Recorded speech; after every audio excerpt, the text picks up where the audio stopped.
Salut Mélik.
Où sont-ils donc? Oh, compatriotes, compatrioteux, compatriotrices, compatriotesses, citoyens gabonais résistants. Voilà, on est de retour pour une petite communication suite à l'intervention de Enrique Mambundu hier à la conférence à Paris et de Danger. Une brillante conférence, hein. Très brillante conférence où vraiment Enrique Mambundu est venu raconter le nombre de fois qu'on a essayé d'atteindre, de porter atteinte à sa vie. Et ça, c'était vraiment très poignant. Et quand Danger aussi est intervenu pour raconter comment est-ce qu'il avait été emprisonné et dans quelles conditions ça s'était fait. Il y a aussi l'intervention que j'ai vue hier de Daniel Mengara, dont j'essaierai de parler aussi, hein, qui est un grand frère de la résistance. Un grand frère de la résistance. Euh, voilà. Mais le thème vraiment principal de ce que je vais essayer de développer, bonjour Fifi, c'est vraiment la notion de prisonnier politique. Qu'est-ce qu'on appelle un prisonnier politique? Qu'est-ce qu'un prisonnier politique? Comment est-ce que nous autres là, nous considérons comme prisonniers politiques? Pourquoi est-ce qu'on se considère comme tel? Et pourquoi est-ce que, à quoi servent les prisonniers politiques? Quelle est l'utilité d'avoir des prisonniers politiques au Gabon? C'est quoi l'utilité? C'est quoi la raison? C'est pourquoi? Alors, on va commencer directement en parlant de, de prisonniers politiques. Alors, c'est, dit-on, une personne qui est emprisonnée pour des motifs politiques, c'est-à-dire pour s'être opposée par des actions, violentes ou non, au pouvoir autoritaire dans leur pays. Et qu'il ne faut pas confondre aussi avec des prisonniers d'opinion, emprisonnés, non pas pour avoir agi, mais pour avoir simplement exprimé ses opinions ou ses convictions. Le motif politique est lui-même l'objet d'évaluation subjective pour chaque situation. Cela veut dire que nous sommes dans une situation unique au Gabon où nous avons des prisonniers d'opinion et aussi des prisonniers politiques. Et je penserais même que, je veux dire, prisonnier d'opinion, c'est un peu plus faible que prisonnier de politique parce que c'est parce que tu as émis une opinion. Par exemple, Landry Ami Washington était un prisonnier d'opinion. Il a émis des opinions qui ont contrarié certainement le gorille qui vous dirige et on l'a enfermé pour cette raison-là. Parce qu'il a émis des opinions tout simplement. Il n'a jamais été violent, il n'a jamais tué, il n'a jamais volé. Il a juste émis une opinion qui allait à l'encontre de l'esprit du dauphin. C'est-à-dire qu'il a raconté plein de choses pendant des années où il fustigeait complètement Ali et ses amis en racontant la gestion chaotique du pays. Donc il a parlé d'opinion politique. Opinion politique. Donc, voici un prisonnier d'opinion qui a juste refusé d'accepter. Mais c'est aussi un prisonnier politique parce qu'il s'est opposé au pouvoir en place, pouvoir totalitaire, inique, qui ne transmet rien d'autre que des images de violence sur la tête des Gabonais. Pour pouvoir montrer qu'on ne blague pas avec Ali Bongo. On ne blague pas avec son pouvoir car c'est le meilleur pouvoir au monde et celui qui conteste. il va en prison. Il va en prison. Alors la botte qu'on fait, parce qu'aujourd'hui, on a arrêté Landry Ami Washington, mais personne ne peut dire la raison pour laquelle on l'a officiellement arrêté. On l'a inculpé de quoi? On ne sait pas. On sait qu'il est en prison, il est descendu d'avion, on l'a arrêté en zone internationale, ce qui est du jamais vu dans l'histoire du monde. Mais le Gabon a cette particularité, bonjour Léo Luciol, cette particularité d'inventer des systèmes de répression incroyables. Donc, on l'a arrêté à l'aéroport et directement l'a amené dans les geôles de la junte au pouvoir. Et moi, je pose la question fondamentale à tous mes frères qui sont allés manger le gari foufou avec l'aromagie et les cotis aux frais du contribuable. Que pensez-vous de ça? Est-ce que quand vous êtes au dialogue là, est-ce que vous allez aller payer, poser des questions pour savoir pourquoi est-ce qu'il y a des prisonniers d'opinion et des prisonniers d'opinion politique et des prisonniers politiques au Gabon? Pourquoi? Pourquoi est-ce qu'on a arrêté Bertrand Zibiabe pour une opinion? Parce qu'il a dit à Ali Bongo, je ne suis plus dans tes conneries, tu es un tocard, hein, tu es en train d'amener le pays à la dérive, je ne te suis pas. Il a dit que lui ne peut plus supporter ce qui se passe là. Ali Bongo a dit, comme il paraît qu'Ali Bongo est rancunier, voici le seul caractère qu'on lui trouve, c'est d'être rancunier. Et il a arrêté des gens le 31 août au QG après avoir massacré des centaines, il les a mis en prison. Il y en a plein qui sont morts aujourd'hui parce qu'on ne sait pas les traitements qu'ils ont reçus en prison. Donc, être prisonnier politique, c'est lorsque tu vas à l'encontre d'un pouvoir établi qui peut être plus ou moins autoritaire, autocratique. Voilà. Donc, le 31 août, tous les gens qu'on a tués là, ce sont des prisonniers politiques. Ce sont des gens qui sont allés à l'encontre du vol électoral et de l'attitude pro-vol, pro-viol, pro-meurtre d'Ali Bongo. Car c'est un incapable qui gère. Il ne gère même pas le pays. C'est ça le pire, c'est que ce gars ne gère pas le pays. Il gère son ventre, le ventre de ses enfants et le ventre de ses amis. Pour ne pas parler de parties beaucoup plus intimes.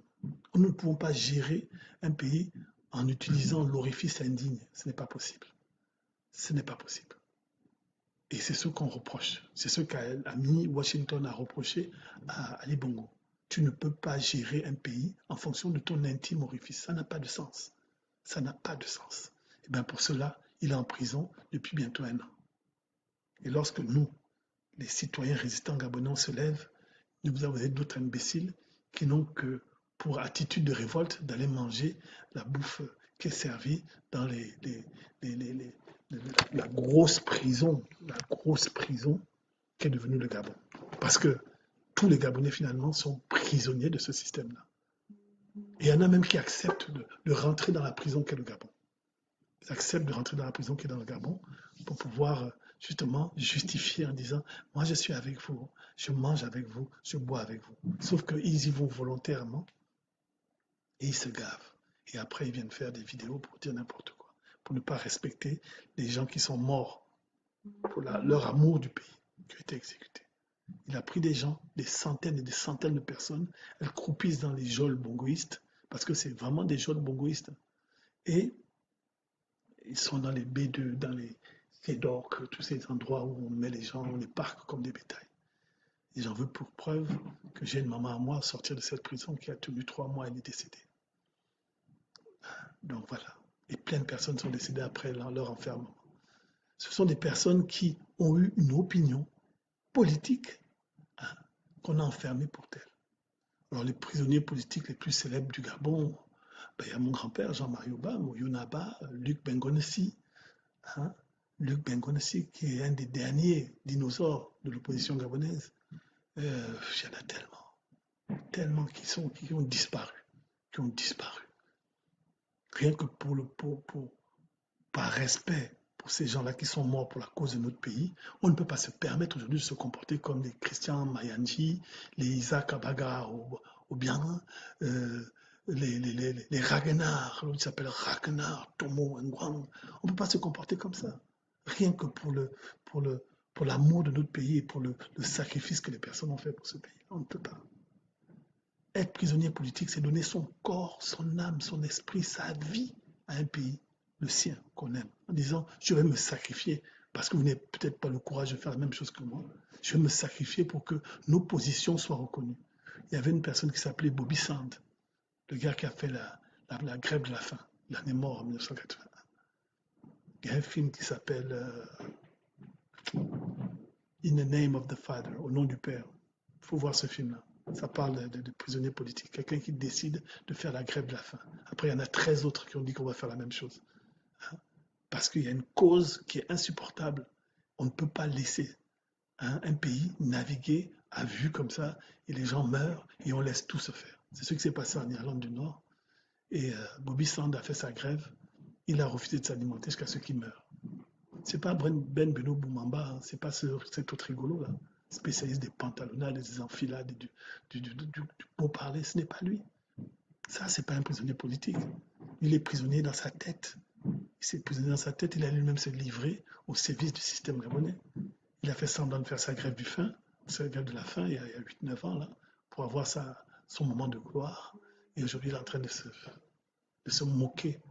Il est en train de se moquer des frères qui sont décédés le 31 août, exécutés par les Bongo et ses milices. Et cet autre assassin-là, il vient dire qu'il y a eu 3 morts. Comme je dis souvent, si tu prends un hélicoptère, tu tires sur des gens, et les gens qui sont dans la rue, tu tires sur eux, et tu viens dire qu'il y a 3 morts, c'est que tu t'es fait avoir. Les gens à qui tu as donné les armes là ne méritaient pas le salaire que tu leur as donné. Donc être prisonnier politique, hein, c'est lorsqu'on a une opinion, hein, et on l'exprime franchement, comme ce qu'a fait Bertrand Sibiabere devant Ali Bongo et tous ces singes qui étaient autour de lui. Il a dit, moi, monsieur Kieti, je ne suis plus dedans. Je dégage. Je dégage. Parce que je vois que là, tu es en train d'amener le pays en toute dérive. C'est de ça dont on parle. Donc il faut arrêter de croire que vous avez décidé de devenir l'exemple du mangement, justifié ou pas. Hein, vous avez décidé d'être la traîtrise incarnée, hein, en essayant de vous faire croire que vous êtes plus que ce que vous êtes.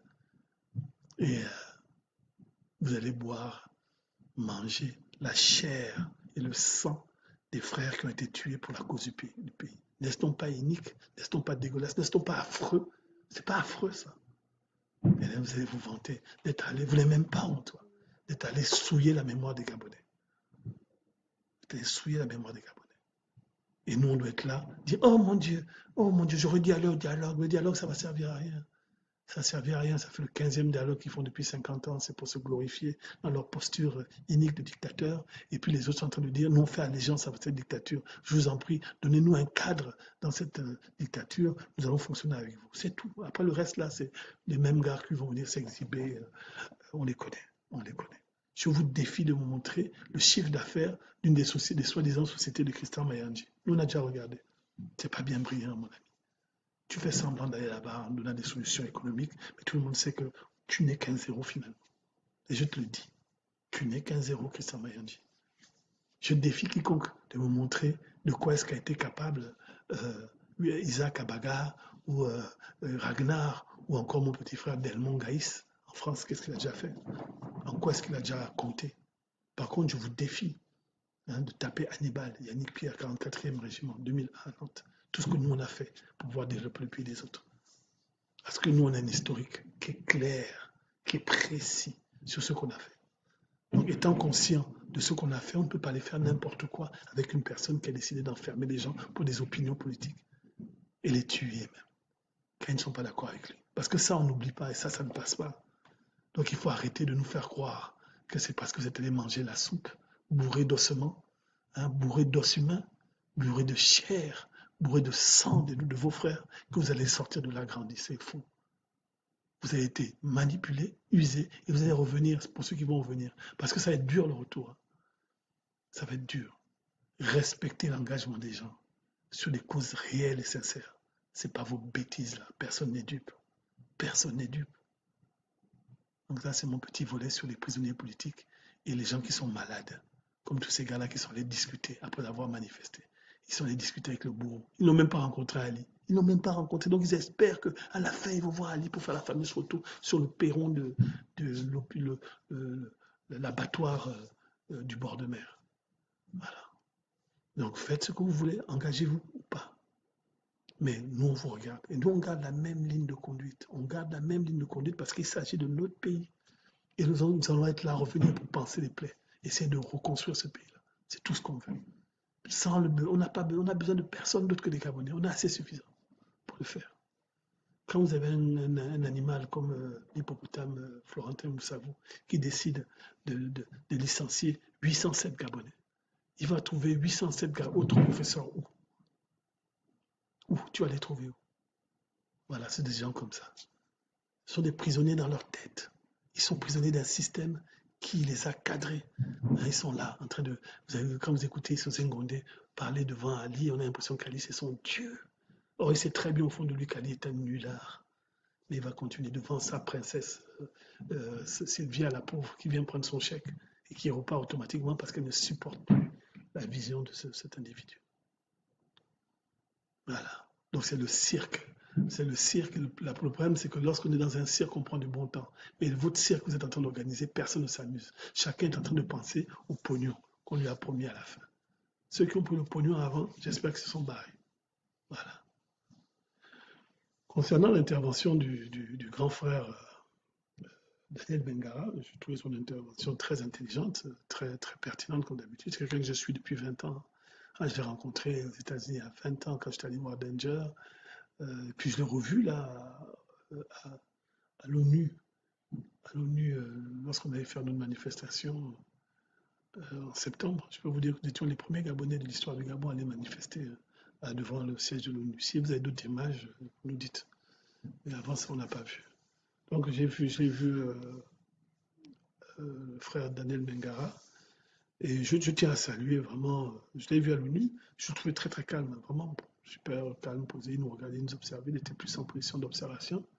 Il est aussi là pour montrer qu'il est toujours là, il existe, je pense. Et moi, je tiens à saluer son courage et lui remettre tous les lauriers qu'il reçoit, qu'il aurait dû recevoir depuis pour le combat unique qu'il a mené de ces 25 dernières années. Et puis, comme on dit, nous, on est encore des amateurs dans ça. Moi, ça fait toute ma vie que j'ai rejeté ce système-là. Et j'ai décidé de devenir public dans tout ce que je faisais en 2009. Hein. J'ai décidé de ne pas me cacher mes opinions depuis 2009. Quand j'ai travaillé au Gabon, j'ai vu que bon, il y a beaucoup de bouffons là-bas. Mais ça n'empêche pas que je n'ai pas changé ma manière de voir le pays. Et donc, autant comme lui, on essaie d'utiliser les méthodes dont nous pensons que ce sont les plus adaptées ou celles qui sortent tout simplement de nos petits esprits pour essayer de lutter contre le côté insensé de la gestion du pays.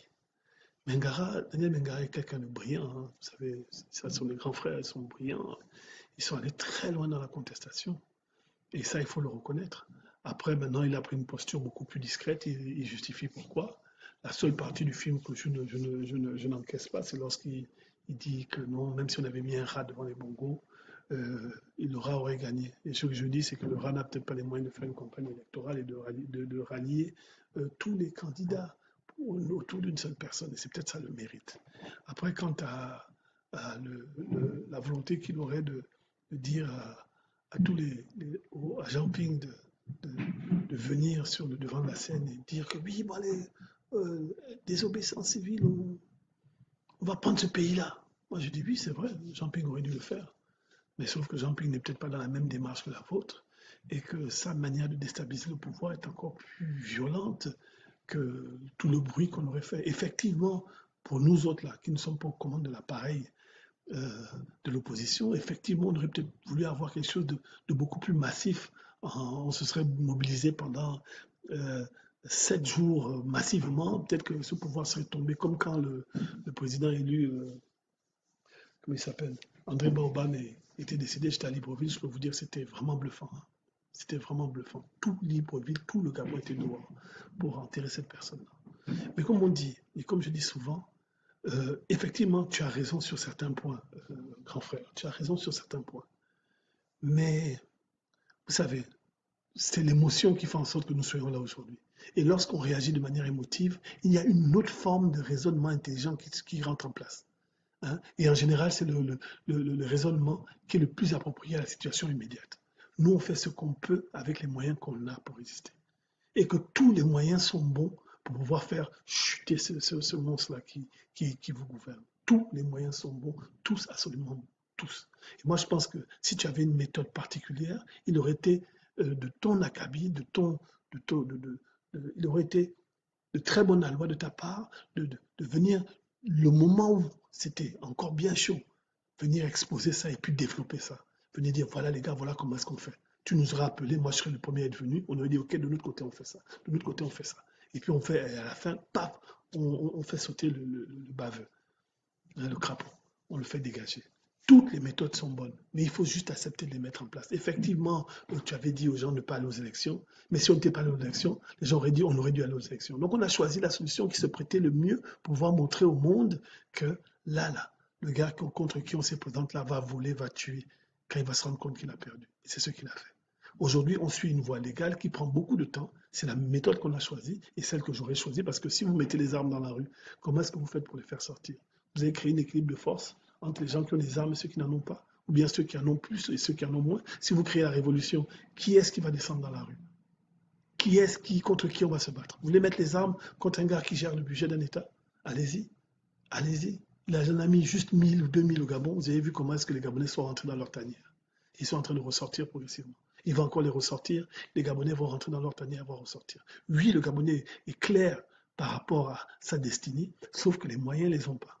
Peut-être que ce que les Gabonais auraient dû faire à cette époque, quand ils avaient prévu le coup, c'était d'aller à Gaboprix, acheter des machettes à 500 francs et attendre dans leur maison lorsque les miliciens rentrent. Mais ils n'y ont pas songé. Ils n'y ont pas songé et ils se sont fait massacrer même dans leur maison. On a arraché les fils de ces familles qui ont disparu jusqu'à aujourd'hui. Effectivement, il y a une méthode qui est toujours la plus mieux, comment dire, la plus meilleure. Mais on fait avec ce qu'on a. On fait avec ce qu'on a. On n'est pas un peuple qui a une culture guerrière et c'est en train de le devenir. Aujourd'hui, les Gabonais vont songer à mieux se protéger. Parce qu'ils ne pouvaient pas penser aujourd'hui que Ali Bongo aurait envoyé des gens dans les maisons. Peut-être qu'il fallait faire venir des Kalachnikovs au niveau du peuple 3 ans, 4 ans avant. Peut-être, peut-être pas. Mais les Gabonais se battent avec ce qu'ils ont. Donc oui, tu as raison de dire que peut-être on s'est trompé, qu'Ali Bongo ne bougera certainement jamais, selon ce que tu dis, parce que moi je pense qu'il va partir plutôt que prévu. Oui, peut-être que tu as raison. Mais moi ce que je pense, c'est que tu aurais pu, tu aurais dû exposer ta méthode et la mettre en marche au moment où c'était le plus opportun. Il n'est toujours pas trop tard. Il n'est toujours pas trop tard. Il n'est pas trop tard. Le peuple n'est toujours pas libéré. Donc, appliquez ces méthodes. Expliquez-nous, on va vous suivre. Mettez les moyens, on va vous suivre. Parce que jusqu'à présent, là, on est en train de manifester derrière nos écrans d'ordinateur et nos messages vont chez les frères. Vont chez les frères qui sont en train de faire un renversement paradigmatique. C'est-à-dire que dans leur cerveau, là, on change la manière de penser. On ne parle pas des gens qui sont allés boire, manger. Ceux-là, ils sont foutus. Une fois que tu as bouffé le sang du vampire, tu deviens un vampire. Une fois que tu as fait un pacte avec le diable, c'est fini. C'est fini. Il t'a cadré, il fera de toi ce qu'il veut. Donc nous, on n'est pas de cela. Donc je dis à tous les frères qui sont résistants, tous les gens qui réagissent de manière sanguine à mes propos, de dire qu'effectivement, toutes les méthodes sont bonnes. Moi, la méthode que je dis, c'est, les gars, utilisez votre intellect au Gabon. Utilisez votre intellect parce que je sais que ce n'est pas facile pour vous sur place, mais ne lâchez pas, mentalement ne lâchez pas. Parce qu'un esprit libre, quel que soit le nombre de chaînes que tu pourras mettre sur ta terre, sur sa tête, sur son corps, pardon, il sera toujours libre dans sa tête. Mon grand-père, quand il était en prison sous les Joël Bongo en 1981, il a écrit un livre en étant en prison.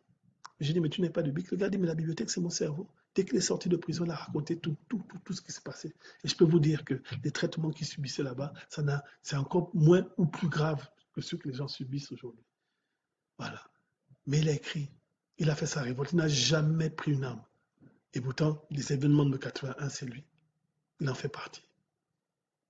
Hein, demandez à Oyonaba, Jules Bam, si vous demandez qui est Jean-Marie Obama, il va vous dire que ça, c'est un véritable combattant.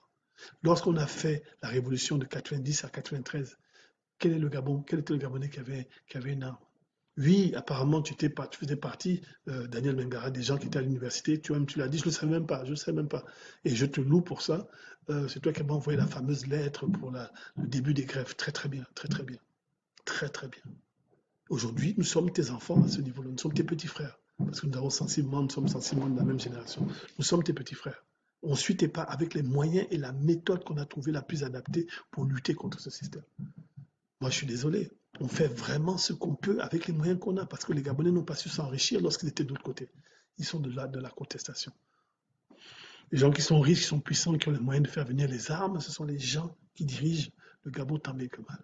Mais dites-moi, un Pat Collins, par exemple, un Pat Collins, un Lord de Comindon, avec un Mathieu, la méthode qu'ils ont utilisée n'est-elle pas bonne pour renverser la manière des Gabonais de penser. Quand Matt Seigneur Lyon et lors des communes dont écrivent en 1998 ou en 1997 aux choses du pays, en mission en Beng et toutes les chansons qui ont le florilège de chansons qui ont suivi, n'est-ce donc pas une méthode pour lutter, une méthode qui est la leur en fonction de ceux qu'ils sont? Quand Pat Collins décide de créer sa radio, qui est aujourd'hui la radio plus puissante qu'Africa numéro 1 dans toute la diaspora gabonaise, est-ce que vous pensez que c'est quelqu'un qui est venu lui dire Pat, fais cette radio, on va te mettre des milliards derrière? Non, c'est lui-même. Quand Yannick Domba prend 1 heure par jour de son temps pour essayer de parler aux Gabonais, vous pensez que c'est Jean Ping qui m'a dit de le faire? C'est la méthode que j'ai pour contribuer à la déstabilisation de ce système, en leur faisant comprendre que nous sommes des esprits libres et nous voulons que tous les Gabonais deviennent aussi libres que nous. Parce qu'il y en a qui ont oublié qu'ils n'étaient pas libres. Et là, c'est le plus grave. Vous savez, il y a une histoire qui dit que lorsque les esclaves étaient libérés, dans les plantations américaines, lorsqu'ils étaient libérés par d'autres esclaves, souvent ils couraient 100 mètres. Après, ils s'arrêtaient. Après, ils disaient, mais vous me libérez là. Moi, je vais aller où? Et ils retournaient chez le maître. Le maître était là. Il dit, oh, vous n'avez pas fui. Mais c'est ça. C'est de ça dont on parle. Tout le monde utilise la méthode qui pense qu'elle est la meilleure pour faire sortir les gens de l'emprisonnement mental dans lequel ils sont. Si tu es comme un Christian Mayanji, ou bien comme une Muriel Nayendo, ou bien comme un Ragnar Tomo, ou Isaac Abaga, ou Curtis Mabika, et que un moment donné, tu as besoin de te sentir libre, et lorsque la liberté arrive, tu dis, ah non, je ne peux pas, il faut que je retourne sur le bourreau. C'est-à-dire que dans ta tête, tu n'es pas libre. Et le travail que nous faisons, les Thibaut Adjatis, je te remercie d'observer ce que je suis en train de dire, les Thibaut Adjatis, les Jonas Moulenda, les Pat Collins, les Danger, les Frank Joktan, les Suzanne Barat et tous les autres, le travail que nous sommes en train de faire, c'est essayer de libérer mentalement certaines personnes qui sont enchaînées. Pas ces personnes-là qui sont dans le combat, mais qui n'osent pas, ou les personnes qui n'ont pas compris ce que nous sommes en train de faire. Nous ne parlons pas de ces personnes qui sont en fait affamées. Parce que tu peux être enchaîné et être affamé. Et lorsqu'on te libère, tu continues la lutte. Ce n'est pas ces personnes-là qui sont enchaînées, affamées. Lorsqu'on les libère, ils vont manger sur le bourreau. Et après, ils veulent te faire croire que le bourreau va faire changer. Ah, l'intelligence, c'est quelque chose. C'est dur de garder une ligne de conduite. Donc nous, grands frères, je m'adresse à toi particulièrement, Daniel Mengara, nous, on fait avec les moyens qu'on a, avec les méthodes dont on pense qu'elles sont les meilleures. Lorsque Thibaut Adjatis est aujourd'hui devenu une référence dans l'information, lui, il a choisi d'informer. Lorsque Jonas Moulenda a décidé de faire ce qu'il fait, il a décidé de faire ce qu'il fait, d'informer avec les moyens qui sont les siens. En exil, nous sommes tous devenus des prisonniers politiques en puissance potentielle. Hein? Lorsque le grand frère Séraphin Moudunga, qui était ancré dans le système, lui-même il dit qu'il est PDG depuis la naissance, a décidé, après 45 ans de PDG, de partir de ce système-là, c'est parce qu'il a vu que ça n'allait pas. Et il utilise les moyens qui sont les autres. Donc, c'est qui sommes-nous pour pouvoir juger de la pertinence ou de l'efficacité du cœur que quelqu'un met à l'œuvre à sa manière pour pouvoir gérer, pouvoir changer la gestion de ce pays-là. Tout ce qu'on peut faire, c'est dire, écoute, ta méthode est peut-être pas terrible, mais au moins tu en as une. Je me rappelle l'époque de Martin Luther King et de Malcolm X, c'était ça. On disait que l'un était trop violent, l'autre était mou. Mais 50 ans plus tard, aux États-Unis, tu as les Malcolm X Boulevard, les Martin Luther King Boulevard, tu as les statues de Malcolm X et de Martin Luther King dans tous les États-Unis. Et aujourd'hui, le monde entier se souvient de ces personnes. Et le pays a changé progressivement parce qu'il y a des Black Panthers qui sont levés. Il y en a d'autres qui n'avaient pas d'armes. Mais nous, on est ceux qui ont choisi de ne pas avoir d'armes. Mais ceux qui ont des armes sont. Vous qui avez la méthode violente, vous êtes où? Utilisez cette méthode. Montrez-nous l'efficacité de ce dont vous êtes capable. Toutes les méthodes sont bonnes pour pouvoir faire changer le pays de direction. Il n'y a pas de demi-mesure. Toutes les méthodes sont bonnes. Si vous aviez la méthode clé, et c'est la deuxième fois que je le dis, faites-les sortir. Moi, je n'ai pas de méthode. Je vous dis, je n'ai pas d'autre méthode que de manifester à ma manière, d'être actif dans le CGR Canada. On est actif à notre manière. Parce qu'il faut que les gens sachent que nous existons, qu'il y a des gens qui ne sont pas pliés. Donc, arrêtez de faire croire que ce que certains font sont petits et ce que d'autres font sont très mieux, très très mieux. Parce que toutes les méthodes sont bonnes. Lorsque le frère Ndossi décide d'aller invectiver Liban Souleymane sur les maisons qu'il a achetées avec l'argent des Gabonais, Hein, lorsque Yamado est en cavale dans la France et aux États-Unis, on la poursuit. C'est qu'on parle quand même de Yamado, celle qui a été nommée présidente de la Cour constitutionnelle, qui est en train de fuir d'hôtel en hôtel parce que les Gabonais sont révoltés. Vous ne voyez pas le niveau d'efficacité? Vous ne voyez pas qu'on est en train de détruire leur image et qu'on montre aux Gabonais que ces personnes-là sont vulnérables comme nous? Lorsque vous voyez Régis Simongo taper son 100 mètres air avec son gros ventre dans les hôtels parisiens lorsqu'il voit les résistants, vous ne pensez pas que c'est une victoire? Vous ne pensez pas que cette méthode cette méthode est aussi bonne que les autres? Si vous avez autre chose comme méthode, utilisez-les. Utilisez-les, je vous encourage. Mais mettez-les en marche. Mettez-les en marche. Parce que c'est de ce dont il s'agit, l'engagement. Moi, je ne peux pas, j'ai des idées, j'ai plein d'idées pour libérer le Gabon. Je pense que, par exemple, ce qu'on pourrait faire, c'est venir au-dessus de la présidence, au moment du Conseil des ministres, et on lâche une bombe à neutrons. La présidence explose, tous les ministres sont morts, tous les DG sont morts, et voilà. Ça, c'est la méthode que j'ai. Mais entre avoir l'idée d'une méthode et avoir les moyens qui suivent, c'est deux choses différentes. Si j'étais un milliardaire mondialement connu, j'aurais financé une faction armée avec un contrat en CDD et puis je les aurais envoyés au Gabon pour qu'ils libèrent le pays. Vous tuez tout le monde, vous tenez votre cash et vous partez. Ça, on y pense tous. Mais quand on n'a pas les moyens d'assumer une telle pensée, on ferme sa gueule. On ferme sa gueule, on dit bon, moi je ne suis pas dans la solution où il faut sortir l'argent parce que je n'ai pas. Et personne n'ira cotiser pour le Gabon. Personne. La seule personne qui a les moyens, qui a fait comme il pouvait faire avec les moyens qui étaient les siens, c'est Jean-Ping. Il a dit, bon, moi, voici la méthode que je propose. J'ai été le candidat du consensus. Je ne suis peut-être pas le candidat le plus blanc dans l'histoire du Gabon, mais vous avez choisi que c'est moi qui aille à la présidence. Ça aurait pu être un Oyemba, ça aurait pu être un Mzouadama, ça aurait pu être un Ngoulakia. Et ils ont une stratégie brillante à leur niveau de politiciens et ils s'y tiennent. Ils s'y tiennent depuis le début. Donc oui, effectivement, tu avais raison que la méthode qu'on avait choisie n'est pas la bonne. Celle que tu proposes est la mieux. Mais entre la proposition et la mettre en marche, il y a quand même un gap. Tu as été très actif sur le terrain. Et je pense, à mon avis, ça c'est un sentiment que j'ai, hein, on a le droit de discuter. Hein. Je pense vraiment que tu aurais dû te prononcer pour l'élection présidentielle. Tu aurais même dû te présenter. Hein. Ne pas se réjouir. Je pense qu'effectivement, on doit critiquer nos méthodes. Mais on ne doit pas se réjouir de l'échec. Hein, d'échecs apparents, mais pas réels, de ce que nous faisons. Parce que ça fait bientôt 8 mois que le pays est en train de sombrer. Ça fait 8 mois aujourd'hui que ce qui est en train de se passer là, Jean-Ping l'avait annoncé. Vous n'avez qu'à voir l'interview d'African 24, quand il parlait de comment est-ce qu'il va faire pour déstabiliser le pouvoir et le pays. C'est ce qu'il est en train de faire. Et j'en veux pour preuve que tous ces ministres passent leur temps à venir pleurer. Tous les ministres du Bongo passent leur temps à venir pleurer. C'est une méthode. C'est peut-être pas la plus rapide, c'est peut-être pas la méthode qu'on a utilisée au Congo-Brazzaville avec Kabila père, mais elle porte ses fruits. Et c'est une méthode qui coûte du temps. Et le temps est notre moyen, et le temps est notre finalité. Entre-temps, il faudrait que le monstre dégage. Donc, je vais conclure en vous disant que j'encourage toutes les initiatives qui font en sorte que nous puissions être libérés. Toutes les propositions sont bonnes. Il y en a des mieux, des plus efficaces, des moins efficaces que d'autres. Ceux qui ont les moyens de mettre en marche leur politique de libération du Gabon, faites-le. On va vous encourager. On viendra prendre même les résultats avec vous, on applaudira et on suivra. Ceux qui ont d'autres méthodes, faites-le. Ne laissez pas, car toutes les méthodes sont bonnes. Quand je vois la Minute du Patriote tous les matins de M. Kinga, ben, je suis content parce que le petit là, le grand frère, je ne sais même pas quel âge il a, ce gars-là, il se lève tous les jours, il fait une minute. Quand je vois Nina, quand je vois Pat, quand je vois Stéphane, quand je vois Bob le Fou, hein, faire du cynisme politique, on a toutes les armes pour pouvoir déstabiliser le pays et remplacer par quelque chose d'autre. Voilà. Donc, prisonniers politiques, il y en a. Des prisonniers mentaux, il y en a plein. Il y a beaucoup de Gabonais qui sont malades. La disquette du système est rentrée dans leur tête. Il y en a plein. Nous, notre rôle, c'est de dire non. On n'est pas dedans. On refuse. On n'accepte pas l'infamie. On n'accepte pas la cruauté. On n'accepte pas. On refuse. Et on utilise des méthodes qui sont les nôtres. Donc, je vais vous laisser. Après, combien de minutes là? 36 minutes. Je pensais faire plus court. Je vais couper la vidéo en deux et je la mettrai sur YouTube. Et vous pourrez la voir en deux parties.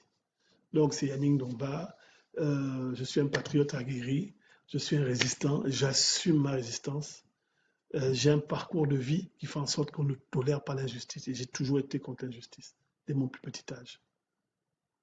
Dès mon plus petit âge. Parce qu'on ne peut pas supporter que dans notre pays, les gens viennent faire ce qu'ils veulent et n'importe quoi. De nous. sous prétexte qu'on ait des ressources naturelles et que la France, pays des droits de l'homme, vient prendre ce qu'elle veut chez nous.